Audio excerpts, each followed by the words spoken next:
NSDL का share जिसकी unlisted market में प्राइस 1025 रुपये की थी, अब वो 22% डिस्काउंट में अवेलेबल है। यानी आप इसे 760 टू 800 की प्राइस बैंड में इसका आईपीओ अप्लाई कर सकते हैं। NSDL national securities depository limited ये 1996 में स्टार्ट हुआ।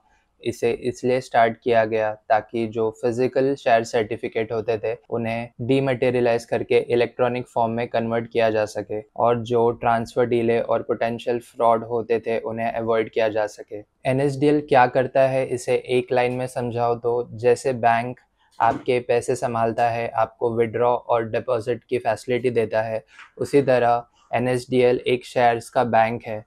ये इसे डिजिटल इलेक्ट्रॉनिक फॉर्म में स्टोर करता है एंड ट्रांसफ़र की फैसिलिटी देता है। इंडिया में दो ही डिपॉजिटरी है, एनएसडीएल, सीडीएसएल, और दोनों ही सेबी रेगुलेट करती है। यहाँ सबसे इम्पॉर्टेंट बात यह है कि ये दोनों एक दूसरे के कॉम्पिटिटर्स नहीं हैं, क्योंकि ये दोनों अलग अलग कस्टमर्स को सर्विसेज प्रोवाइड करते हैं। जहाँ सीडीएसएल रिटेल कस्टमर्स पे फोकस कर रहा है, वहाँ एनएसडीएल एचएनआई और इंस्टीट्यूशनल कस्टमर्स पे फोकस करता है, जैसे FII, mutual funds, pension funds और इंश्योरेंस कंपनियां।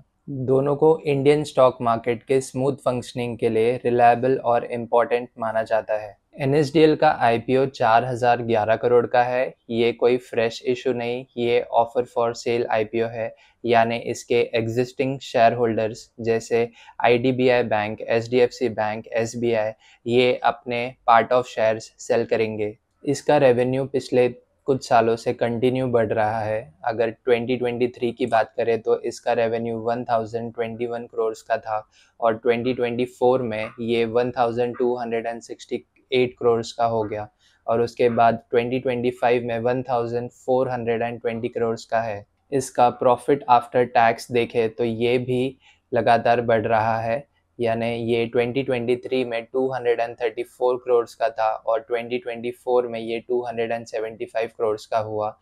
इसके बाद ये 2025 में 343 करोड़ का है। एनएसडीएल की स्ट्रेंथ की बात करें तो ये एक high barrier to entry stock है। यानी किसी न्यू कंपनी का एनएसडीएल और सीडीएसएल जैसे खुद को एस्टैब्लिश करना और अपनी जगह बनाना बहुत ही डिफ़िकल्ट है। ये बिज़नेस एक हाई लिवरेज लो केपेक्स मॉडल है, यानी काफ़ी कम एक्सपेंडिचर में इसे काफ़ी सिग्निफिकेंटली स्केल किया जा सकता है। एनएसडीएल भी सीडीएसएल जैसे कई सालों से स्टेबल और प्रॉफिटेबल ग्रोथ दिखा रहा है। इंडियन स्टॉक मार्केट तेज़ी से ग्रो कर रहा है और एनएसडीएल जैसे स्ट्रॉन्ग प्लेयर को इसका सीधा फ़ायदा मिलेगा। एनएसडीएल के रिस्क की बात करें तो इसका रेवेन्यू इसके ट्रेडिंग वॉल्यूम पर डिपेंड करता है।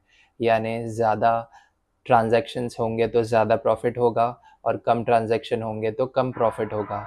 और किसी ऐसी इकोनॉमिक सिचुएशन जैसे 2008 का क्राइसिस या कोविड में डेफिनेटली इसका प्रॉफिट रेवेन्यू इफेक्ट होगा। एनएसडीएल का दूसरा सबसे बड़ा रिस्क है कि कोई कंपनी अपना इशू डिक्लेयर करे और उसके बाद अपनी फाइनेंशियल कमिटमेंट को पूरा ना करे, तो ये एक बहुत बड़ा लीगल कॉम्प्लिकेशन बन सकता है। इन चीज़ों के लिए एनएसडीएल को पास्ट में भी सेबी से रेगुलेटरी वार्निंग्स मिल चुकी है।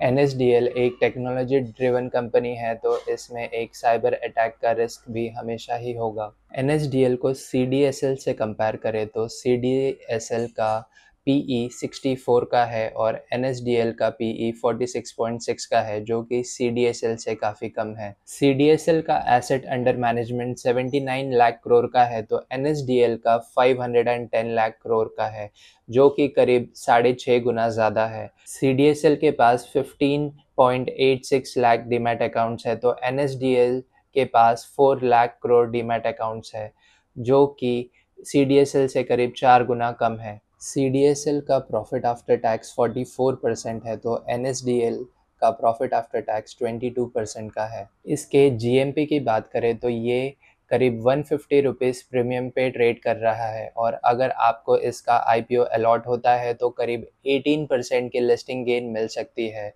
और जिस तरह से लोगों का इंटरेस्ट इस आईपीओ में दिखाई दे रहा है, लिस्टिंग डेट आते आते इसका जीएमपी और हाई जा सकता है। एनएसडीएल के आईपीओ में आप 30 जुलाई 2025 से लेकर 1 अगस्त 2025 तक अप्लाई कर सकते हैं, यानी कि वेडनेसडे, थर्सडे, फ्राइडे को आप इसमें अप्लाई कर सकते हैं। और इसका अलॉटमेंट डेट है 4 अगस्त 2025 का, और जिसे अलॉटमेंट नहीं मिलेगी उसका रिफ़ंड होगा 5 अगस्त 2025 को।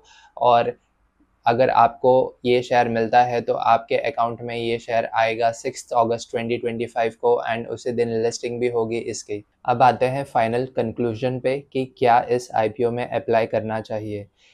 एनएसडीएल, सीडीएसएल जैसे एक पोटेंशियल वेल्थ बिल्डिंग स्टॉक बन सकता है लॉन्ग टर्म में, तो मैं इसमें करंटली एक लिस्टिंग गेन लेने के लिए अप्लाई कर रहा हूं, और डेफिनेटली लॉन्ग टर्म में इसमें पोजीशन बिल्ड करूंगा ताकि ये एक सीडीएसएल जैसे वेल्थ क्रिएशन एसेट बन सके। आप इस आईपीओ में अप्लाई कर रहे हैं तो नीचे कमेंट करके बताएं और इस वीडियो को लाइक करें, और हाँ, सब्सक्राइब करना मत भूलना फॉर मोर सच वीडियोस।